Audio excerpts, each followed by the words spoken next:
Merci Seigneur de cette matinée. Merci, oh Dieu, car tu nous as parlé par ta parole.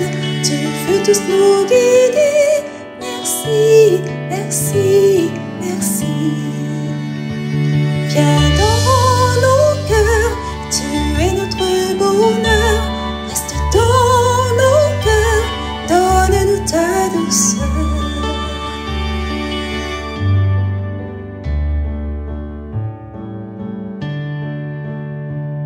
Merci Seigneur de cette belle journée.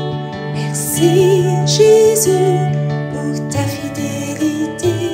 Ô bon berger, tu nous as protégés.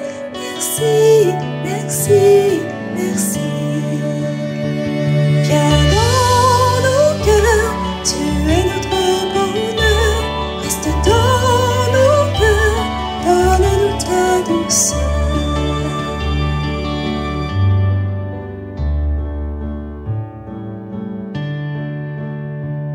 Merci Seigneur pour la semaine passée. Merci Sauveur, tu nous as tout donné. Ton corps, ton sang, ta vie pour nous sauver. Merci, merci, merci.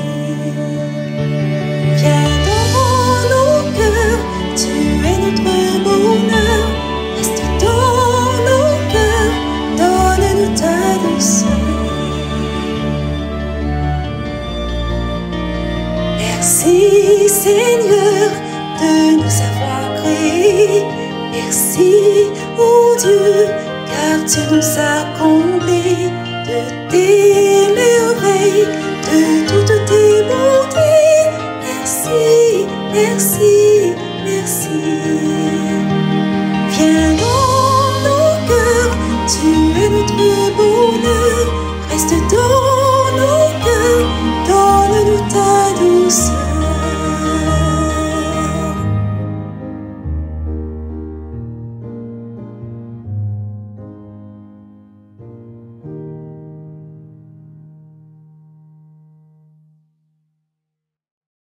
Bonjour les enfants, bon sabbat. Les enfants, savez-vous ce que cela veut dire nager à contre-courant? Eh bien, c'est lorsque l'on va dans le sens opposé au courant, quand on ne suit pas ce que font les autres, par exemple. Déjà dans l'eau, c'est un exercice qui est très difficile. Mais dans la vie quotidienne, sans Dieu, c'est impossible. Eh bien, aujourd'hui, nous allons vous raconter une histoire d'un homme qui a nagé à contre-courant, à une époque où beaucoup de gens étaient très, très méchants. Même quand les autres se moquaient de lui, il est resté doux et patient. Il n'a pas répondu à la violence par la violence. Il a nagé à contre-courant. Grâce à sa douceur et à sa confiance en Dieu, il a vécu une aventure extraordinaire.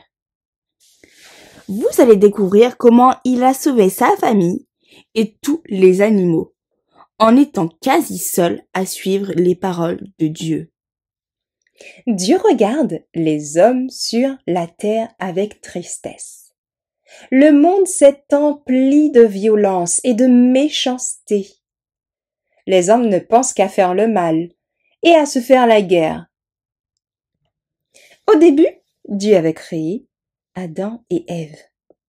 Mais au fur et à mesure, les gens faisaient tellement de mal les uns aux autres. Ils avaient plusieurs femmes par homme. Les gens prenaient ce qui ne leur appartenait pas.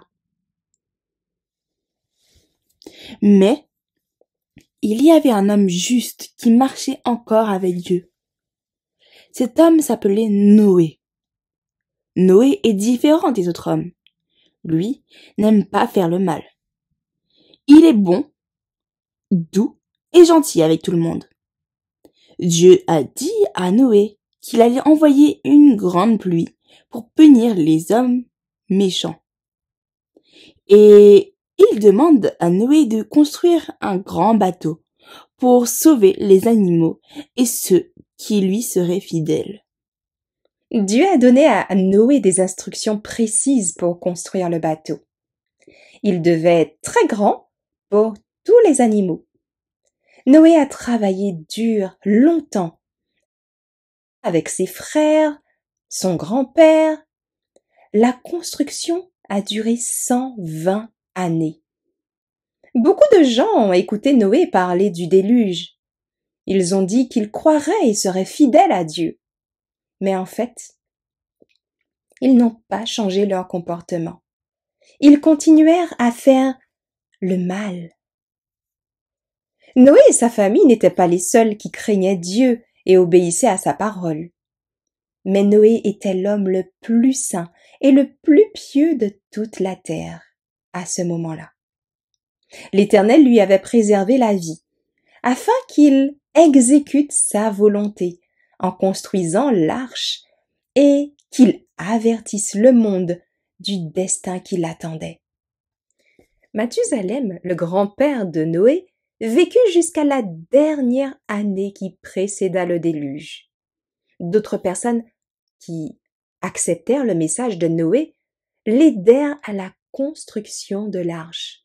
Mais ils moururent avant que les eaux du déluge ne recouvrèrent la terre. Par sa prédication et par l'exemple qu'il donna en construisant l'arche, Noé condamna le monde.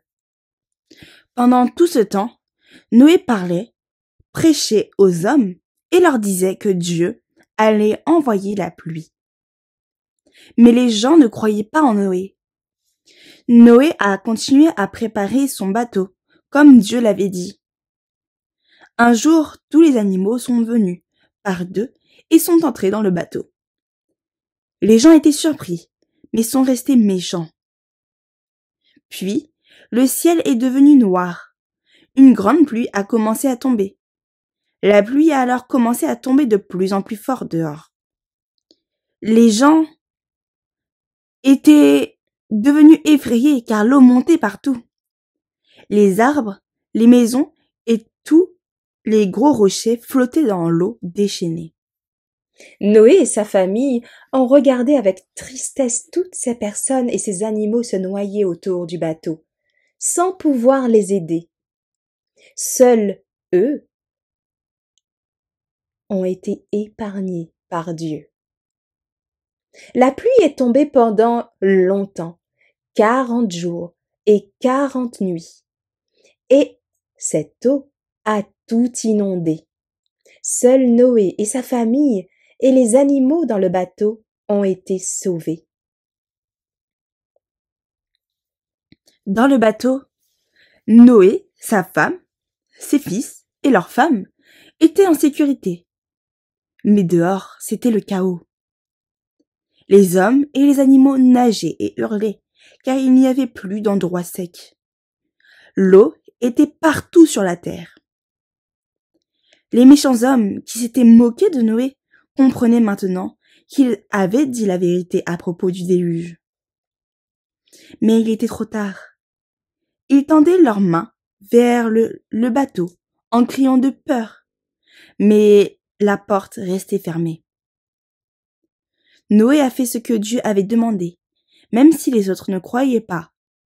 C'était pour cela que Dieu l'avait choisi et protégé. Dans l'histoire de Noé, nous voyons qu'il a fait preuve d'une grande douceur et d'une grande patience, en transmettant le message de Dieu pendant 120 ans, sans se lasser et sans se décourager par les moqueries. Sa douceur, sa foi en Dieu, malgré l'adversité, fut récompensée puisque Noé et sa famille furent sauvés du déluge.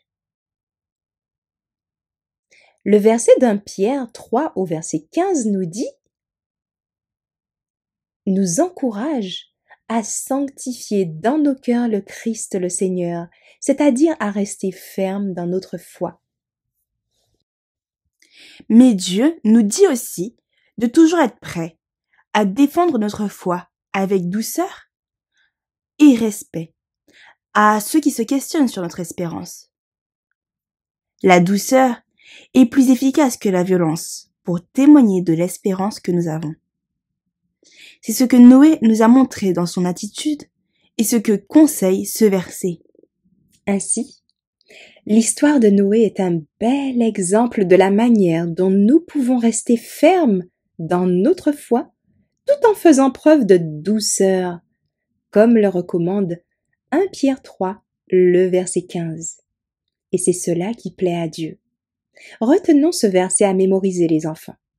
1 Pierre 3, verset 15, où il est dit « Mais sanctifiez dans vos cœurs Christ le Seigneur, étant toujours prêt à vous défendre avec douceur et respect devant quiconque vous demande raison de l'espérance qui est en vous. » Ensemble? Mais sanctifiez dans vos cœurs Christ le Seigneur, étant toujours prêt à vous défendre avec douceur et respect devant quiconque vous demande raison de l'espérance qui est en vous. Amen. Prions ensemble. Père éternel, Créateur de l'univers, nous te remercions pour l'exemple que tu nous as donné à travers la vie de Noé. Il t'est resté fidèle en transmettant ton message avec douceur et patience. Tu nous apprends, par son attitude, à ne pas répondre à la méchanceté par la méchanceté. Fais que nous puissions, comme Noé, demeurer fermes dans notre foi en toi. Pardonne-nous d'avoir manqué de douceur. Apprends-nous à être doux et humbles de cœur. Sois avec nous pour le moment d'étude qui va suivre. Je te prie, au nom de ton Fils Jésus-Christ. Amen.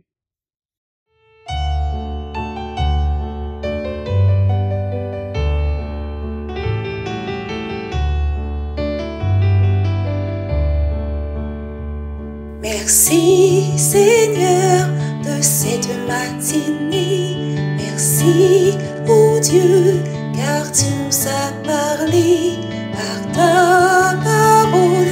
Tu veux tous nous guider. Merci, merci, merci. Viens dans nos cœurs, tu es notre bonheur.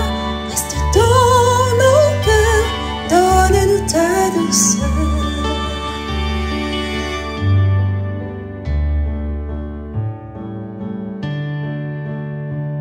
Merci Seigneur de cette belle journée. Merci Jésus pour ta fidélité. Ô bon berger, tu nous as protégés. Merci, merci, merci.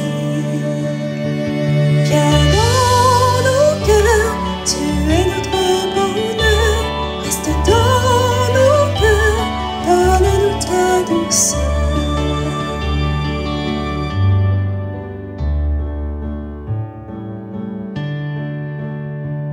Merci Seigneur pour la semaine passée. Merci Sauveur, tu nous as tout donné. Ton corps, ton sang, ta vie pour nous sauver. Merci, merci, merci. Viens dans nos cœurs, tu es notre bonheur. Reste dans nos cœurs, donne-nous ta douceur. Merci Seigneur de nous avoir créés.